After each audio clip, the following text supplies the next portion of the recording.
میرے نبی پاک نے فرمایا مسجد اقصی میں جس نے ایک نماز پڑھی 25,000 کا ثواب، اور میری مسجد میں جس نے ایک نماز پڑھی 50,000 کا ثواب، اور اللہ کے گھر بیت اللہ جس نے پڑھی 1,00,000 کا ثواب۔ مسجد اقصی کا تو ذکر ہی چھوڑ گیا ہے، کیوں؟ وہ مسجد جس کی طرف منہ کر کے 15 سال میرے نبی پاک نے نماز ادا کی، مسجد اقصی کی طرف جدھر منہ کر کے تیرے اور میرے رسول نماز پڑھتے رہے، آج وہ مسجد یہودی کے قبضے میں ہے۔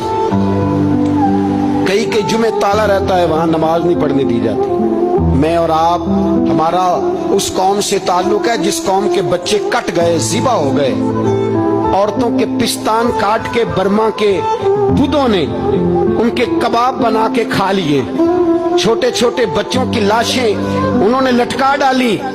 میرے بھائی تجھے خبر ہی نہیں، یہ تو جانا تو کبھی گنبد خضرا پہ، تو میرے مصطفیٰ نے فرمایا من ازا مسلم فقد ازانی، فرمایا جب میرا مسلمان تکلیف میں ہوتا ہے تو میں گنبد میں تکلیف میں ہوتا ہوں، مجھے درد ہوتا ہے، مجھے اذیت ہوتی ہے۔ پوچھ جا کے محبوب پاک سے، میرے عزیز کسی کو غم ہی نہیں ان لوگوں کا، کسی کو پرواہ ہی نہیں، کچھ سوچتا ہی نہیں ان کے بارے میں۔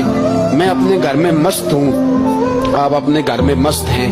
میرے رسول اللہ کی امت لٹ گئی ساری، جگہ جگہ تباہی، 1 انچ دھرتی پر زمین ایسی نہیں جو کافر کی ہو اور خون بہتا ہو۔